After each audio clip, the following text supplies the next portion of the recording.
오늘 우리에게 주시는 하나님 말씀은 창세기 23장 16절에서 18절까지의 말씀입니다. 제가 봉독하겠습니다.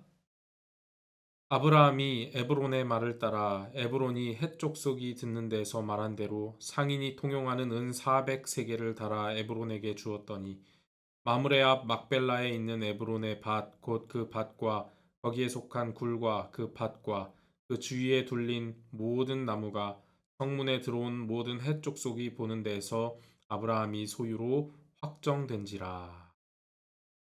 아브라함은 하나님의 명령을 따라 갈대아 우르를 떠나서 일평생 동안 믿음의 사람으로 훈련받았습니다. 그 결정판이 바로 창세기 22장에 나온 아들 이삭을 번제로 바친 사건입니다. 아브라함의 믿음의 절정을 보여주는 장면이죠. 창세기 22장 12절에 사자가 이르시되 그 아이에게 손을 대지 말라. 그에게 아무 일도 하지 말라. 내가 내 아들 독자까지도 내게 아끼지 아니하였으니 내가 하나님을 경외하는 줄을 아노라. 내가 이제야 하나님을 경외하는 줄을 아노라. 이렇게 말씀하세요. 마지막 믿음의 시험을 통과한 아브라함에게 다시 한번 하나님께서 복을 약속하십니다. 창세기 22장 16절에서 18절 말씀에 이르시되 여호와께서 이르시기를 내가 나를 가리켜 맹세하노니 내가 이같이 행하여 내 아들 내 독자까지도 아끼지 아니하였은즉 내가 내게 큰 복을 주고 내 씨가 크게 번성하여 하늘의 별과 같고 바다의 모래와 같게 하리니 내 씨가 그 대적의 성문을 차지하리라. 또 내 씨로 말미암아 천하 만민이 복을 받으리니 이는 내가 나의 말을 준행하였음이라 하셨다 하니. 아브라함이 믿음의 시험을 멋지게 통과하고 생의 마지막 시기에 자기의 삶을 정리하면서 두 가지 중요한 일들을 합니다. 첫 번째가 바로 오늘 본문 말씀인 창세기 23장에 막벨라 굴을 구입한 사건입니다. 두 번째가 창세기 24장에서 이삭의 아내 리브가를 맞이하는 일입니다. 그리고 25장에서 아브라함이 죽습니다. 아브라함이 일평생 동안 믿음의 사람으로 훈련받고 생의 마지막 순간에 행했던 두 가지 일들은 모두 하나님의 언약과 깊이 관련되어 있었습니다. 이 두 가지 모두 하나님의 언약을 믿고 그 복을 자손들에게 물려주기 위해 행했던 믿음의 행동들이었습니다. 막벨라굴을 구입한 것은 하나님께서 가나안 땅을 주시겠다는 땅 언약에 비록된 믿음의 행위였고요. 이삭의 아내 리브가를 맞이한 일은 하나님께서 하늘의 별과 바닷가의 모래와 같이 자손을 주시겠다라고 약속하신 자손 언약에 관련이 있는 믿음의 행위였습니다. 만약 아브라함이 하나님의 언약을 믿지 않았다고 한다면 이러한 일들을 하지 않았을 것입니다. 하나님께서 땅을 주시겠다, 자손을 주시겠다, 약속하신 그 약속을 붙들고 생의 마지막 순간까지 자신이 해야 할 일들을 믿음으로 준비했습니다. 비록 살아생전에 그 약속이 이루어지는 것을 보지 못할지라도 끝까지 믿음으로 약속을 준비한 것입니다. 그 믿음의 행위가 바로 막벨라굴을 구입한 사건이에요. 오늘 말씀에 보면 아브라함의 아내 사라가 죽고 시신을 장사하기 위해서 헷 족속에게 막벨라굴을 구입합니다. 창세기 15장 13절에서 16절 말씀에 보면 여호와께서 아브라함에게 이르시되 너는 반드시 알라 내 자손이 이방에서 객이 되어 그들을 섬기겠고 그들은 400년 동안 내 자손을 괴롭히리라. 그들이 섬기는 나라를 내가 징벌할지며 그 후에 내 자손이 큰 재물을 이끌고 나오리라. 너는 장수하다가 평안히 조상에게로 돌아가 장사될 것이요 내 자손은 4대 만에 이 땅으로 돌아오리니 이는 아모리 족속의 죄악이 아직 가득 차지 아니함이니라 하시더니 이 창세기 15장에서 하나님께서 아브라함과 언약하실 때 이스라엘 백성이 400년 만에 가나안 땅으로 돌아올 것을 알려주십니다.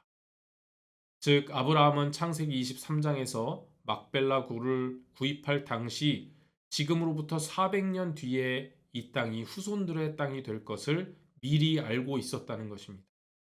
살아생전이 아니라 자신이 죽은 이후 무려 400년 뒤에 이루어질 하나님의 약속을 믿고 아브라함은 막벨라굴을 구입한 거예요. 이것은 우리가 주의 깊게 살펴보아야 합니다.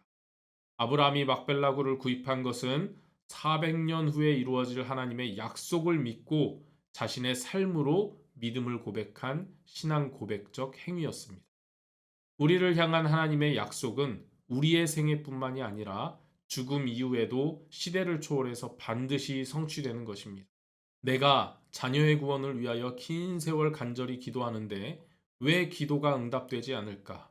믿지 않는 가족들을 위해 오랜 세월 기도하는데 왜 기도가 응답되지 않을까? 초조하고 불안할 필요가 없습니다. 하나님께서 정하신 때에 하나님의 방법으로 반드시 응답하시는 하나님이십니다. 우리는 이것을 믿음으로 살아가는 사람들이에요. 아브라함이 막벨라고를 구입해서 그곳에 아내 사라를 장사함으로 이후의 후손들이 가나안 땅을 기억하게 한 것입니다. 400년 동안 애굽에서 노예 생활을 할지라도 하나님의 언약을 잊지 않고 약속의 땅 가나안을 기억하게 했습니다. 정말 대단한 믿음의 행위예요. 왜 아브라함을 믿음의 조상이라고 말할 수 있는지를 알려주는 장면입니다. 18절에 보면 성문에 들어온 모든 헷 족속이 보는 데서 아브라함의 소유로 확정된지라. 20절에도 보면 이와 같이 그 밭과 거기에 속한 굴이 헷 족속으로부터 아브라함이 매장할 소유지로 확정되었더라. 이 창세기 23장에서 아브라함의 소유지로 확정되었다라는 말이 두 번이나 되풀이되고 있습니다. 만인들이 보는 앞에서 비싼 돈을 주고 그 땅을 사고 아브라함의 소유라고 확정하고 선포하고 또 아내 사라를 그 굴 속에 장사를 지냅니다. 여기서 우리가 얻을 수 있는 첫 번째 교훈은 이것입니다. 우리가 하나님의 말씀을 믿는다면 아브라함처럼 오늘 내가 삶의 자리에서 해야 할 일에 최선을 다해야 한다는 것입니다.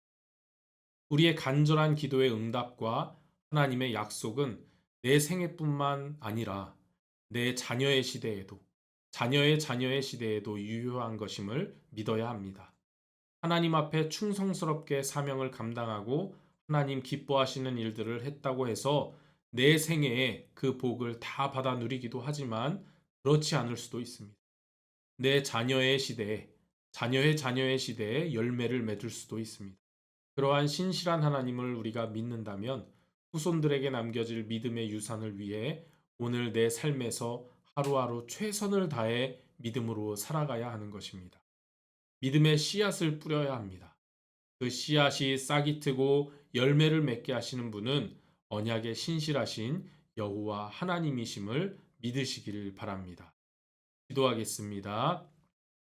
살아계신 아버지 하나님 감사합니다. 오늘 말씀을 통하여 아브라함이 믿음으로 막벨라고를 구입하여 후손들에게 믿음의 이정표를 남겼던 것처럼 오늘도 우리의 삶에서 믿음의 삶을 살아가게 하시고 우리의 모든 삶의 행적으로 인하여 자녀들에게 믿음의 이정표를 유산으로 남기는 저희 모두 되게 하여 주옵소서. 거룩하신 예수 그리스도의 이름으로 기도합니다. 아멘.